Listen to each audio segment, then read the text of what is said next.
Good morning. This is Pastor Barbara, aka Preacher with Parrots.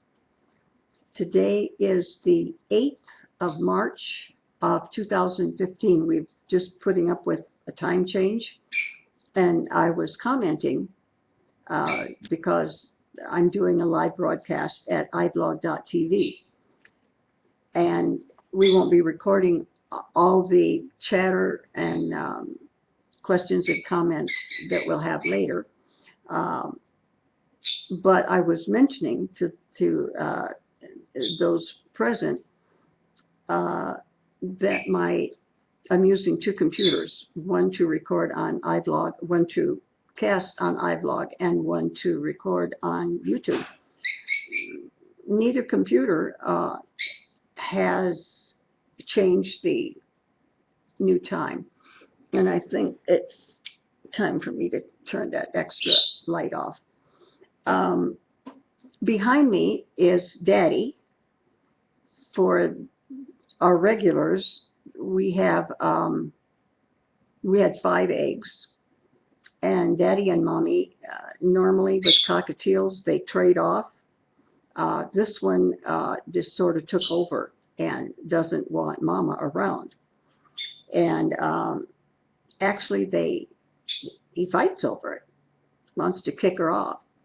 He wasn't getting enough off the nest time to even eat adequately, because both the parents do feed them, and they feed the babies by eating a lot themselves, softer food preferable, and then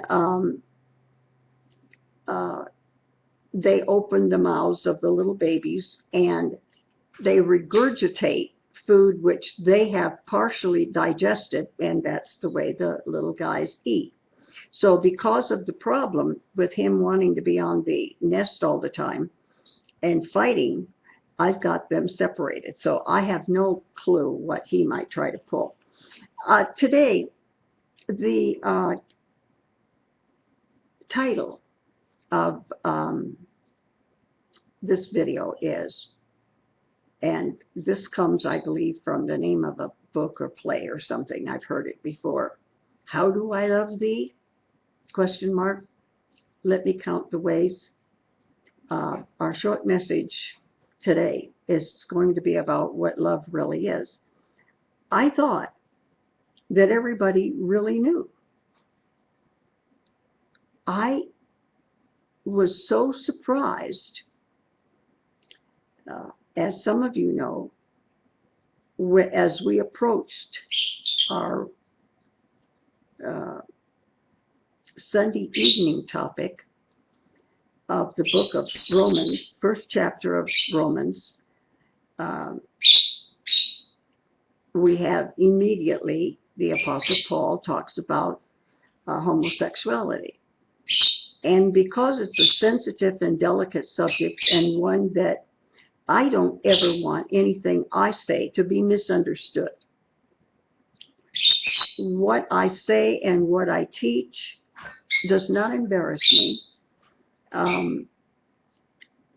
It is not a subject that I feel should be avoided, but it is very sensitive, and there are a lot of hurt feelings. There are a lot of people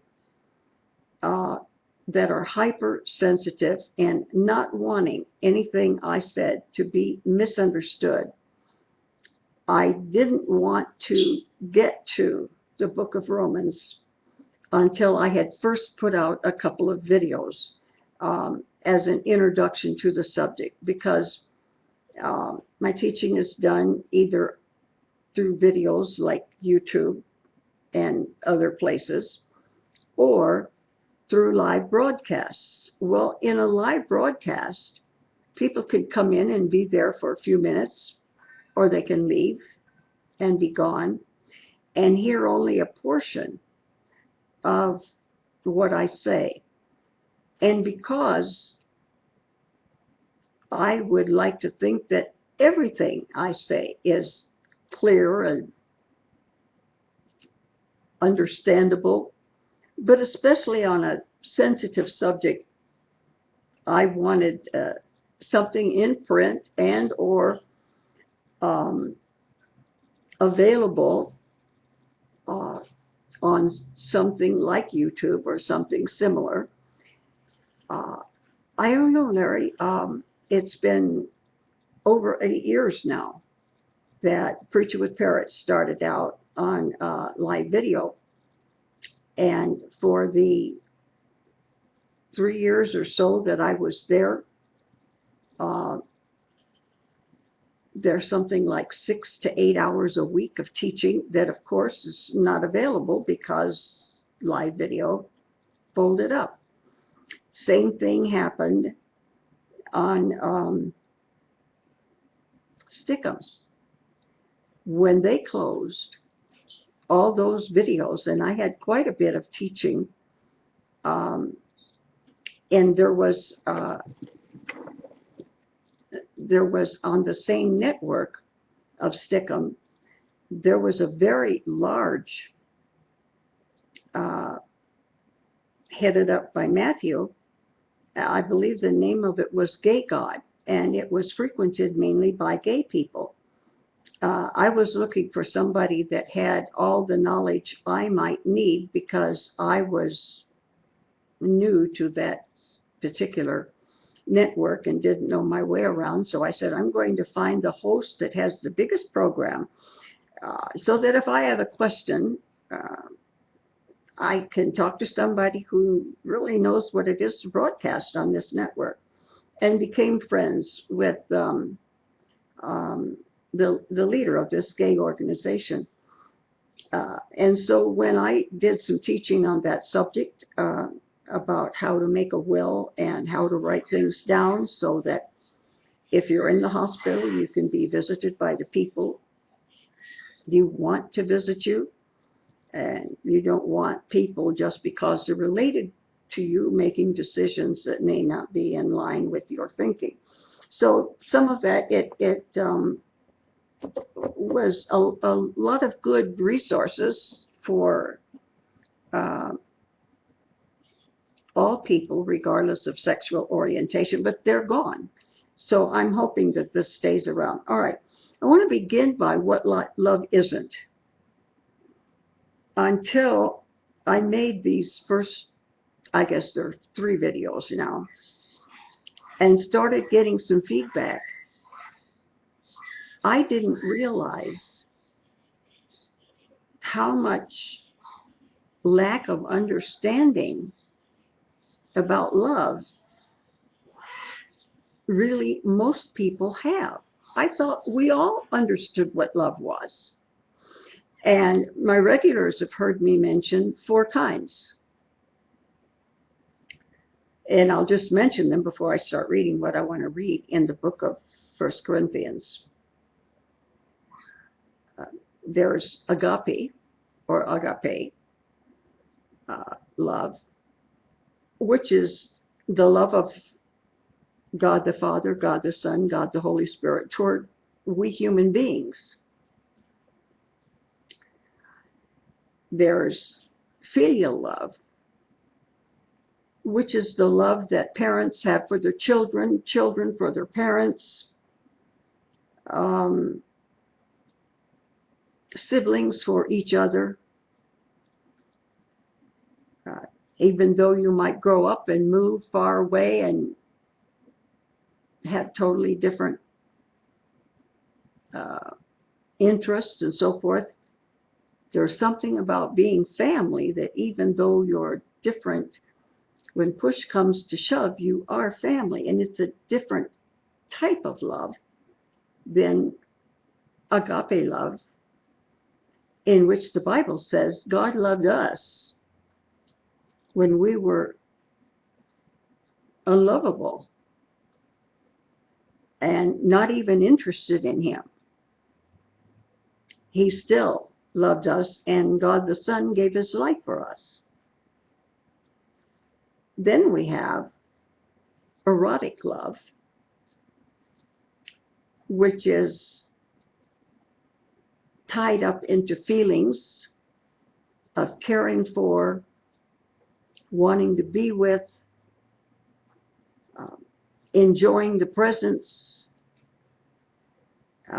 of each other, but It's definitely an adult type of love. Um, and as far as the Bible is concerned, for married people. Then we have another type of love, and this completes the four. It's philia, and it is uh, the love of very close friends. Um, of these four, uh, I have experience in three of the four. I didn't realize that there were people who didn't know that love existed in the absence of sex. And I thought everybody pretty much knew as much about love in general as I did. I haven't made a particular study of it, uh, but I thought everybody knew. I didn't know there were that many people that weren't loved or thought they weren't loved, and only thought love had to do with the erotic type love, which has the sexual component and the others don't. So I want to read in 1 Corinthians 13 using what is the Living Bible, although here uh, the Catholic Living Bible, which absent from the commentary uh, is the same. This is what love isn't. If I had the gift of being able to speak other languages without learning them, and could speak every language there is in all of heaven and earth, but I didn't love others, I would only be making noise. All my efforts at communication with other people, regardless how smart I was, if we don't have love, those words are only noise. If I had the gift of prophecy, meaning God used me to tell other people what he expected of them, etc., and I knew all about what is going to happen in the future, like the Old Testament prophets, and I knew everything about everything, but didn't love others, what good would it do? All of this ability and all of this knowledge, if they're in the absence of love, life isn't worth anything if we go through it without love. He said, what good would it do? And if I had the gift of faith, you know the scripture that says, if you have faith, as little faith as a grain of mustard seed, which is the smallest seed that in the world that most of us know of, and I could, excuse me, and I could speak to a mountain and say, mountain, disappear, and the mountain would disappear. That would take a lot of faith, wouldn't it? So if you have all of this knowledge and you have all of this faith, the proper use of which could make a mountain disappear, if, now we don't know these situations, but if they existed, I would still be worth nothing at all without love. If I gave everything I have to poor people, that's could be somebody with great wealth. Give it all up to somebody else. And if I were burned alive for preaching the gospel, we've been told to go in all the world and preach the gospel to every creature in every nation of every language. If we gave away everything we had and in our whole life gave that up and didn't love others, it would be of no value whatever. What is the if? If you gave away everything that you had and even lost your life for preaching, which some people in the Mideast are experiencing today, then of what value is your life if you don't love people? Here are some things that love is and some things that love is not. Verse 4. Love is very patient and kind. Patient. I have more problems with lack of patience than I do lack of kindness. Never jealous or envious. Never boastful or proud.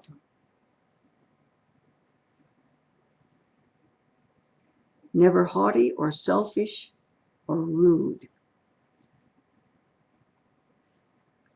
It's hard if you're out in the world associating with people.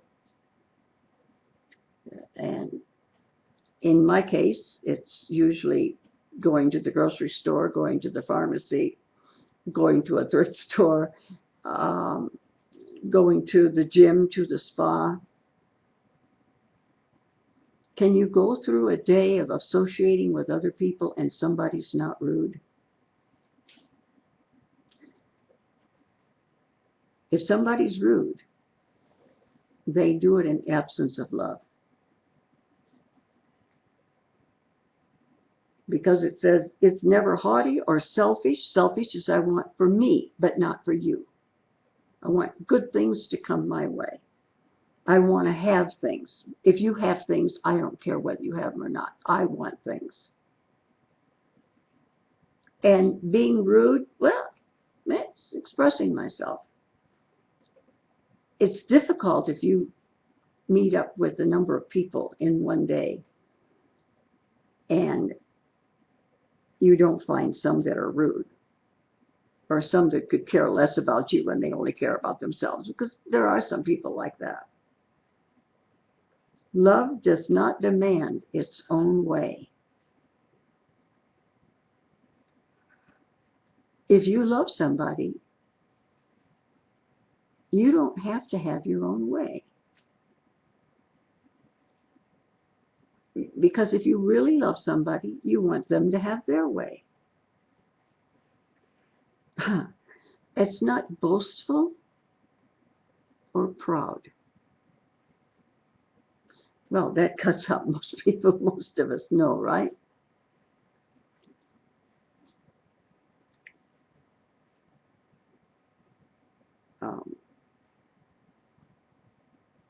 It's not irritable or touchy. In other words, if there's love between two people, I don't care whether it's you love your grandma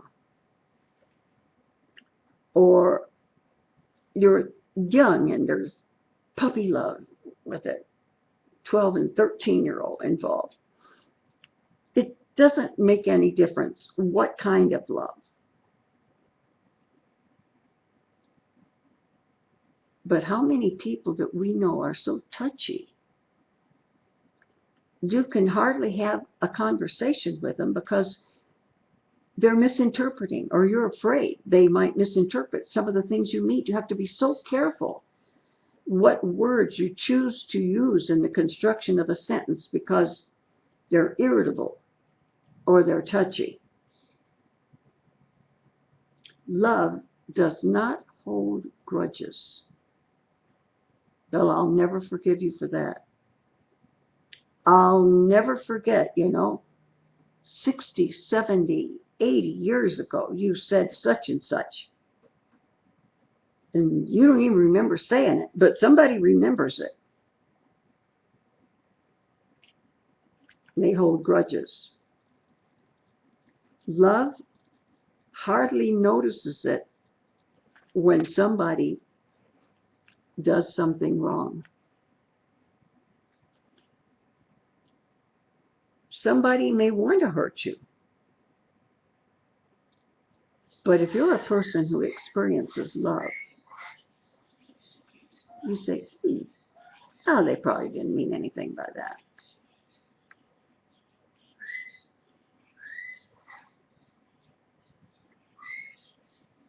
If you love someone, well, let me back up. It is never glad about injustice. Well, he had it coming to him. He deserved it. I see we have another guest that's popped in.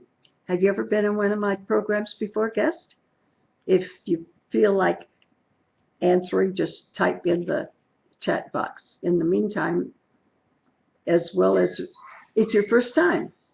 Okay, well, we're talking about love in general, but right now I'm reading from 1 Corinthians 13 from a modern version about what love is not. So hang out with us for as long as you like to, guest. I hope you enjoy yourself. And when I get through with the lesson and you're still around, maybe we'll chat some and get to know each other.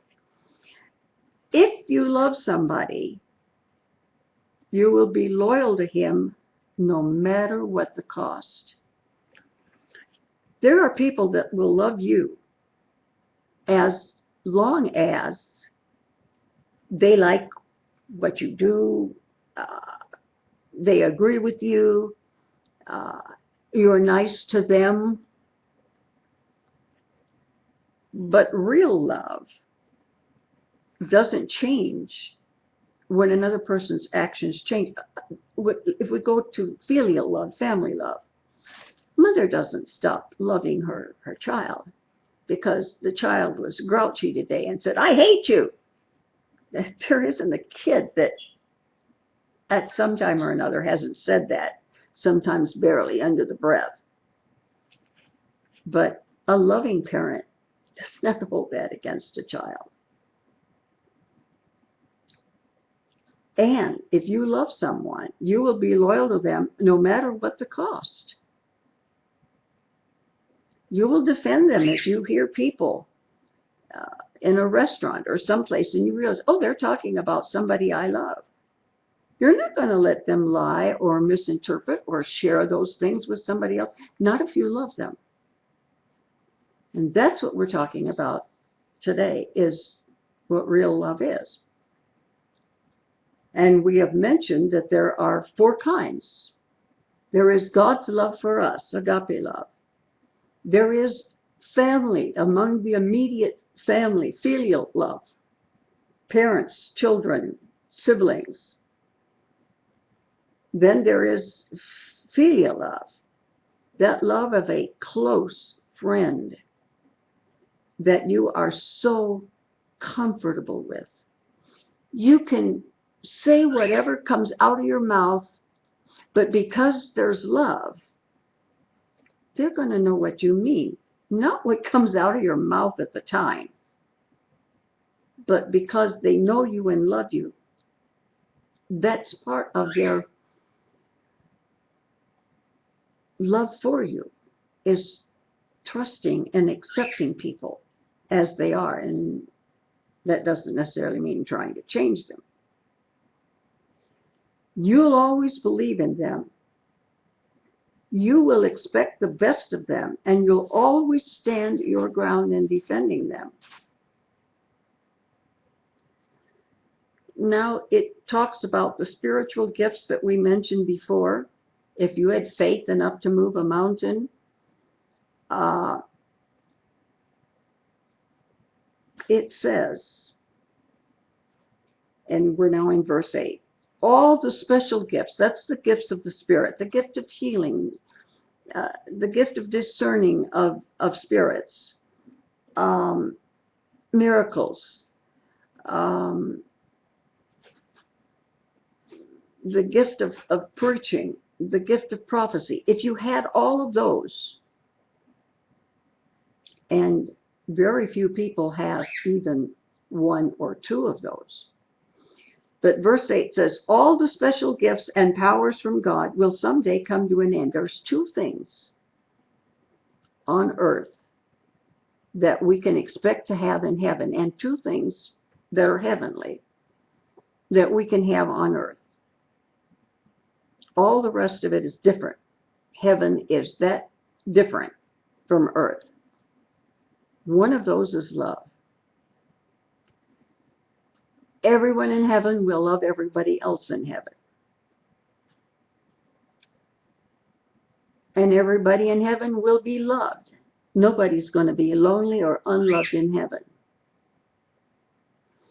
And the second is not mentioned in this chapter. In fact, it's not even, doesn't come from a religious or biblical source. I just happen to know it because I was a music major in a Christian Bible college when I first went. After, in my second year, I was called to preach. I changed from sacred music to Bible. But that's music. In music, here on earth is one of the ways we can really express our feelings of worship and praise toward God. So, love we can know on earth, even God's love.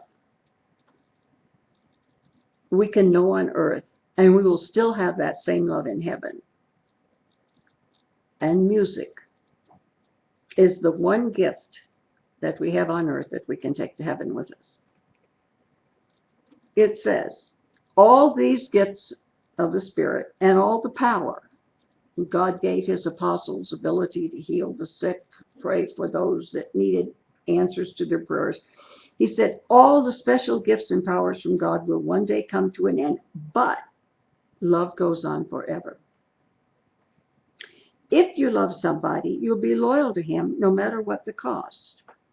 I went up one paragraph too high. Someday, prophecy and speaking in an unknown language and special knowledge. So we have the gift of knowledge, the gift of tongues, and the gift of prophecy. Those three. They're going to disappear. We won't have them in heaven. Why? In heaven, we won't need to know the future. In heaven, we'll all speak the same language. We won't have tongues. We won't have interpretations. Special knowledge, prophecy, it'll all be fulfilled. So, among all of the gifts that someone can have here on earth, even those that we would consider the best we would like to have God use us in heaven, those things will disappear. Now we know a little, even with our special gifts, even those that God gives special gifts to. We know very little. And the preaching of the most gifted is still very poor. The best preaching in the world is difficult in the light of the heavenly. There are things that you can't explain. But when we've been made perfect and complete, that's in heaven,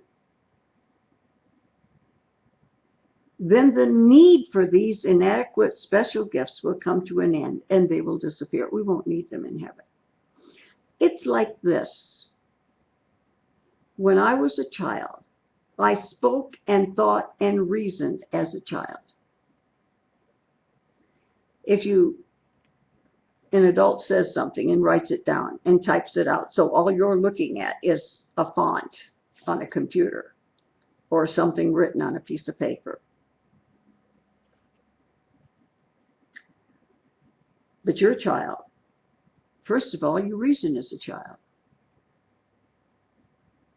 A child doesn't understand some of the things that I'm talking about now. But when I became a man or an adult, I thought, my first thoughts grew far beyond those of my childhood. And now I've put away childish things.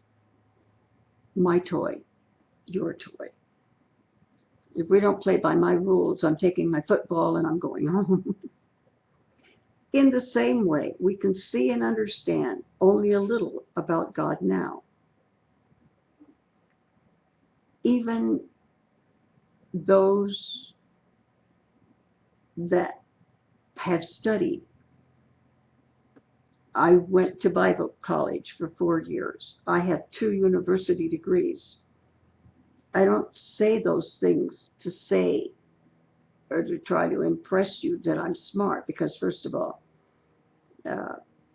you need to do is hear somebody speak for a couple of minutes and they give themselves away. They're either smart or they're not. But the point is that even those that know as much as anybody can know on earth, even that knowledge is inferior. We can see and understand only a little about God now. We look at the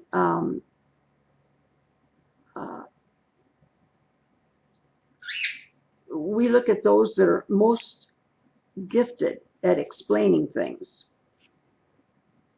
and we can understand a little about God. But look, even Jesus' apostles didn't understand him. He would say something, and they had been with him for over 3 years, day and night. And there were concepts they couldn't wrap their minds around.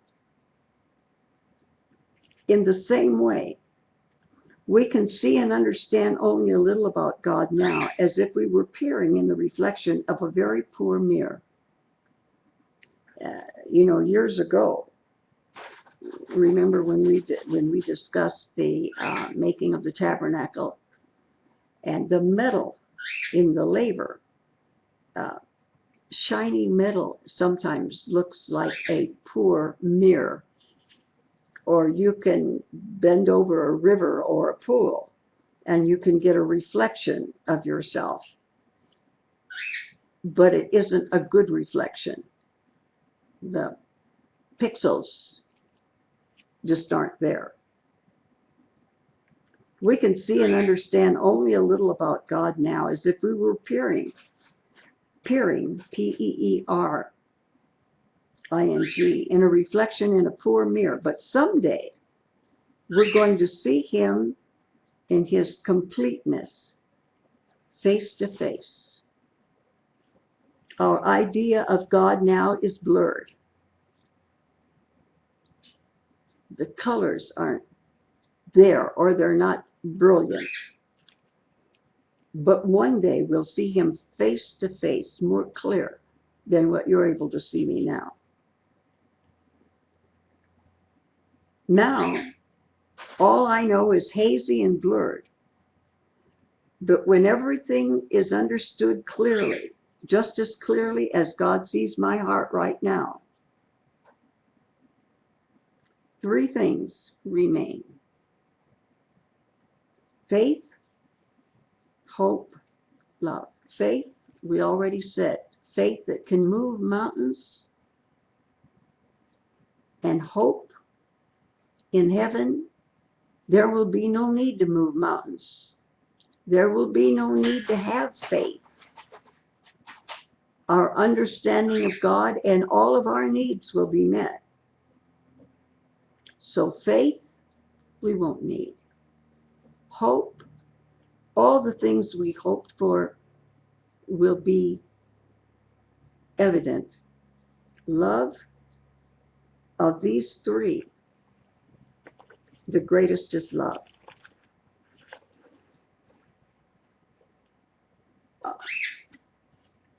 I have talked with people, and I think that we understand each other, but I didn't realize until I started with this homosexual teaching, and my purpose in that was only to make sure that when I used the term homosexual, I was not referring to what somebody was doing, but rather their preferences. And this was a book I had hoped to share when I got on that topic, and then couldn't find it. And now that I have looked into it, I want to share with my regulars even more from this book. The book is It a Choice? I'm going to give you a minute to get pencil and paper if you want to write it down. The book is 20 to 30 years old, and I doubt if you could go buy it new, but you might be able to in a used bookstore or in Amazon. They sell both new and used things. The book is about the answer of 300 of the most frequently asked questions about gays and lesbians. The name of it is It a Choice? And the author is Eric Marcus, EricMarcus.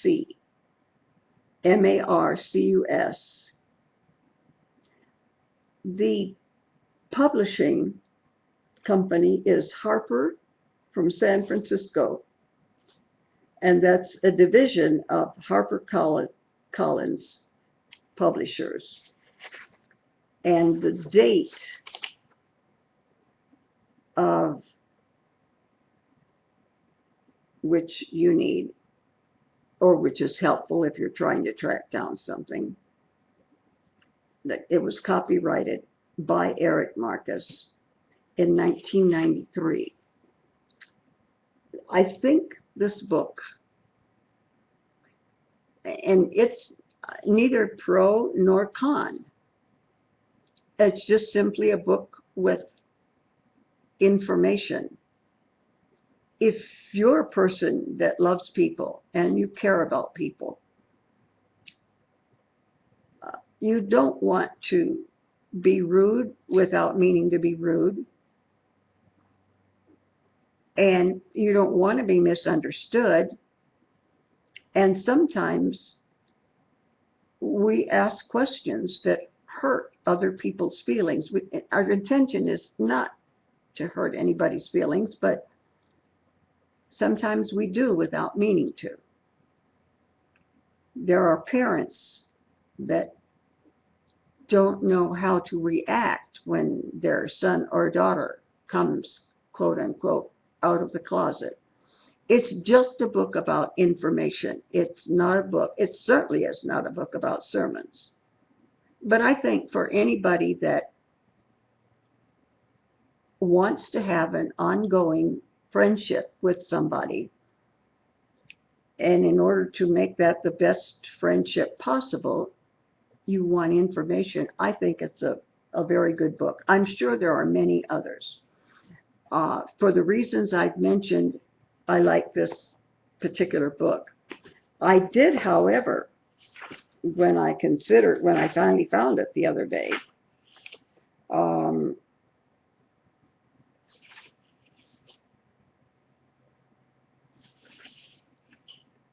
I'm looking for, I probably won't find it right here, but I should get it in the foreword or the introduction.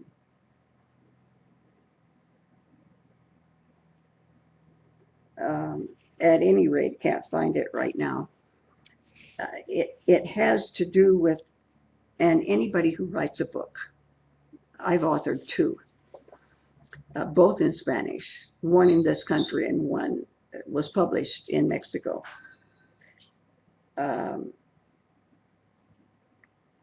You tell other people whether, if you have a copywritten work, you are allowing them to copy you or not.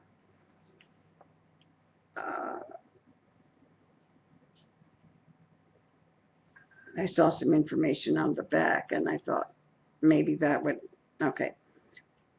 It was a $12 book in the USA and $16.75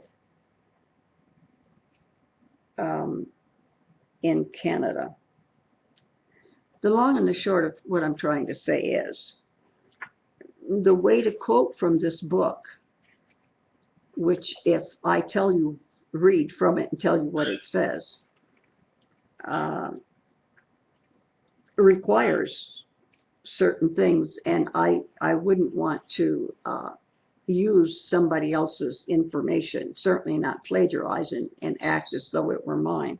But something I read the other day makes me think that since this is spoken rather than written, I'm not sure that I could properly fulfill the author's choice. I'm just going to read the first sentence in the book.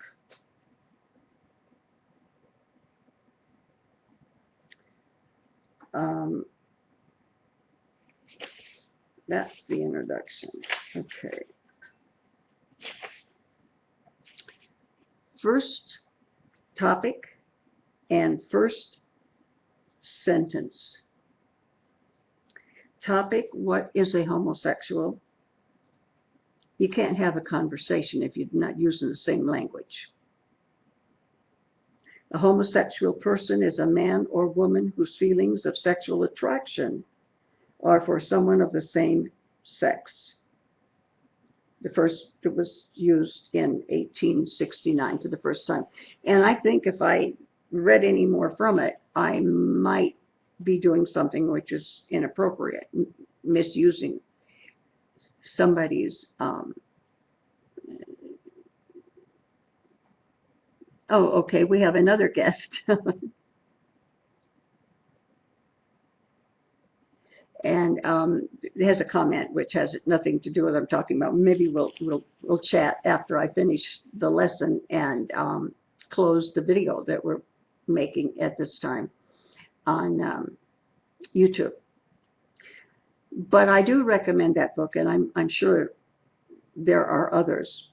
Now, I've mentioned the 4 kinds of love. Out of that, I mentioned erotic love. I was amazed when I started talking on this subject more in preparation for our Bible study in the first chapter of Romans, which is word for word identical to the teaching of Leviticus 18 and chapter 20. I was amazed that people, I don't know whether they haven't experienced parental love. Maybe they didn't have loving parents. I don't know. Maybe they have not been blessed as I have and had such wonderful friends. When I was in junior high school, there were a group of us that were Christians, and it was not a big but not a small town, so we all went through the 6th grade to a separate school, and except for those of us that went to the same church with somebody else, we didn't know the whole gang. But when we got to junior high school, And everybody in that city that went to junior high school was in the same school. I found that I had Baptist friends, very close friends. She was the daughter of a Salvation Army captain and then adjutant, and then some other standing military-wise following that.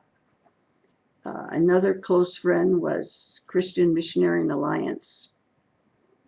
Uh, Going through the junior high school years, when you're growing into maturity, being interested in boys if you were a girl, and girls if you were a male, those are close. I mean, we discuss things with each other we never discussed with our parents. And because we all loved the Lord and wanted to serve Him, we didn't necessarily have that much in common with the other students who weren't born again. So those were close, close. We had sleepovers. I didn't come from a religious home life, but in knowing the families and in sleepovers and in visiting each other's churches when they had something special, such close friendships. Now, most of them met somebody, got married, had children. Most have preceded me because I happen to be really old. Most of them preceded me in death. Friendships and a kind of love for kids of that age. Apparently, a lot of you guys have missed out on that from some of the feedback I'm getting. Apparently, there are some who don't have a really close friend that you can say anything to and not be misunderstood, not have to explain yourself. Am I the only one that's been that blessed? I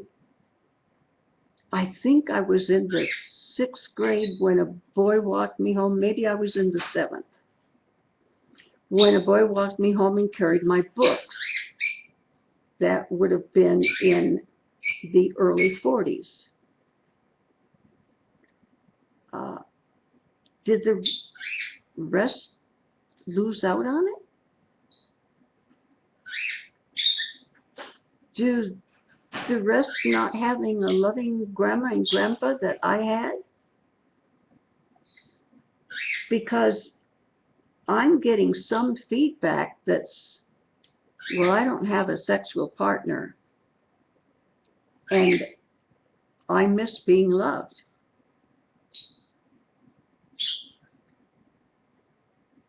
There are different kinds of love, and I won't repeat them because I already have a couple of times since I started.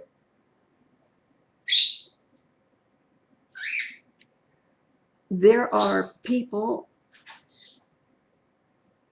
look at all of those who make a commitment. Look at our Catholic friends that have a vocation, that take a vow to live a life that's celibate. I certainly don't think of them as not being loved or not giving love. But apparently, Hollywood and magazine publishers and fiction writers and novelists would have us to believe if we're not experiencing erotic love, we're not experiencing love. And some feedback I'm getting. Not a lot. Because as I've said before, I had many friends who are gay and do not consider themselves to be unloved. But I am running into those who feel that if the law or if the Bible or if the church says if you're not married, you don't have sex, or in the case of Leviticus chapter 18 and Romans chapter 1. And I mentioned that because the writer of Leviticus was Moses. The writer of the book of Romans was Paul. We've got Old Testament, we've got New Testament. We've got a couple of thousand years separating the writing of one chapter from the other, and yet they say word for word the same.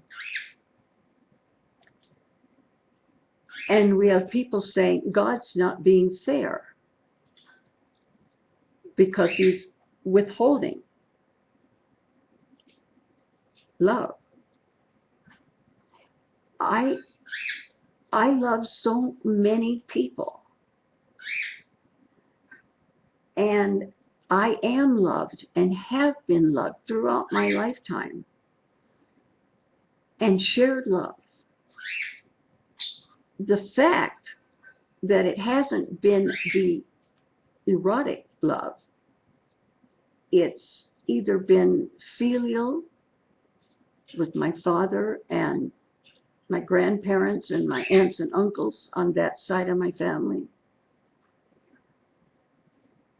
The fact that it's been an interesting friendship, but a very scriptural relationship with the opposite sex, I don't feel like I've missed anything. I know other people who have been celibate that have a great life and don't feel like God is being mean to them because there's one component of one kind of love that the Bible says they should not partake in. I just want people to know that you are loved. Agape love, he loved us before we loved him. And God loved some of us, and some of us are not very lovable. But he loved us anyway. I'm thinking, and it's a subject that I've not given this kind of thought to until recently. Yes, I've given thought to it, but not in the same way as preparing for these tapes, which I did recently and probably 3 or 4 years ago, the similar type of message. I prepared others. I'm beginning to think that these people who are not sharing love and are blaming God for the lack of love in their lives, I'm beginning to wonder if there's something about them that they need to work on. That they don't know of anybody that they love or anybody that loves them. There are people, you've heard of tough love. That's a kind of love that it wasn't necessary to bring it up in this type of message. There's conditional love and unconditional love. God loves us unconditionally. You can't do anything or say anything or be anything that can make God stop loving you. Because his love for us is unconditional. But there are people that are only capable of giving conditional love. They'll love you if you cater them, if you agree with them, if you support them. But otherwise, they don't think they can be loved. And I'm beginning to think the devil is doing a bigger job on some of us than what we realize. I want to paint two mental pictures. If I would have had time this morning, I would have maybe found two of these pictures and held them up for you.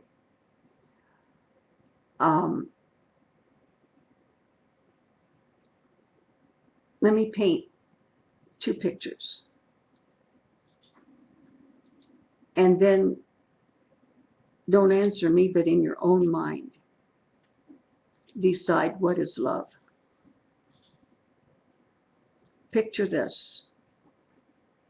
A car drives up to a Motel 6. She waits in the car. He goes in and pays cash and gets a reduced rate because they're only going to use the room for an hour. Here's the other picture. And in the recesses of some computers that are no longer working, I have some of these pictures. A couple in their late 80s or early 90s, out at the beach. They've stopped at the post office, because here on the mountain, we have to go to the post office for our mail. We don't get delivery to our residences here on the mountain. We go to the post office, we pick up our mail. So they go and pick up their Social Security check. Go to McDonald's, buy a bag full of stuff. Go out to the lake where I live, or the beach, depending where you live. Someplace lovely, semi-personal and private. You read mail from their grandchildren.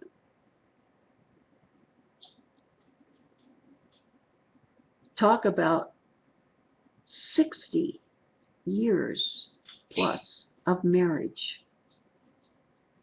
of the good and the bad. And as they get up to leave where they've spent a couple of hours, kind of have to help each other climb the stairs, help each other get around. You tell me, I've given you two mental pictures. Which one is love? One, there hasn't been anything physical and hasn't been for a long time. But that doesn't seem to make a difference. And then you've got the other, oh yeah, it's there. And it lasted for probably less than an hour. You tell me, what is love? Two different kinds of love. One is erotic love. One is probably a combination of remembering when, yes, at one time there was erotic love, filial love, philia love, and if they happen to be born-again Christians, agape love. God's love for them when they weren't even lovable. It's sad for me to think that there are people that go through life without love. Because I am so blessed. There are people I can call if I need something. And I almost never do need anything I remember when I called on one friend and I said, I want you and your husband to be in prayer until I call you up and tell you stop praying. When I left the hospital and went into a nursing home after my cancer surgery, and they had changed the medication to one that really wasn't doing the job, but it's what they give you in a nursing home. And I wasn't physically able to swallow the pain pills. And the pain was almost unbearable. And I called in 2 or 3 o'clock in the morning on my cell phone and woke somebody up. And I knew I could. And I knew that they loved me so much, it didn't make any difference that I woke them up. Everybody should have somebody like that in your life. And to be mad at God because He's saying, if you're not married and if you're not with the proper gender, don't do this. And they say, well, am I expected to go through life without love? Of course not. I just feel so bad for anybody that doesn't have love in their life to the extent that I have, even though some of you may view it as very limited. Believe me, love is what makes the world go around. And I wouldn't like to think of being in this world without the loving friends that I have, and to make it all sexual, and then to try to change things that are biblical to make the homosexual act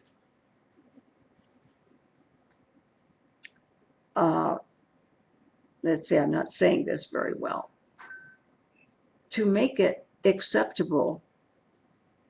Well, God has to change His mind or we're in trouble. I'm thinking this is somebody that doesn't have love in their life. But somehow, if they can say that David and Jonathan, whose love, according to David, far surpassed the love that he had with Bathsheba, and make David homosexual to make it okay for people. Now, God doesn't say there's anything wrong with being homosexual. He's saying homosexuals should not do the act. But to try to take David's whole life and change it around to make him into a homosexual so that what they do makes it okay. Remember this, for those that are trying to make David and Jonathan into gay individuals. Remember that David's sin was with Bathsheba, and that after he lusted for her and had her, and she was pregnant, he even sinned to the extent of getting her husband into a part of the battle where he would most certainly be killed. And the child that was born died. Remember those who want to make David into a homosexual person. Remember that David and Bathsheba, they came together in their own heterosexual love. was expressed in the erotic type love or physical type love. Their love for each other was so great that in experiencing this expression of their love, Solomon was conceived. You can't mess up the Bible any more than what some people are by taking individuals and changing what the Bible says about them to make them like you, so that what you want to do somehow becomes okay. There's a lot of love out there. There are a lot of people that need your love. You know that when you do something for somebody,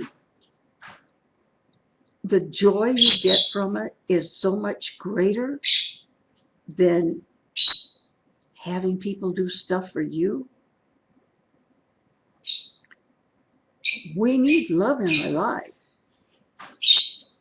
And I guess I want to just close by saying this. If there is no love in your life, maybe, and I'm saying this out of love, I'm not trying to make enemies.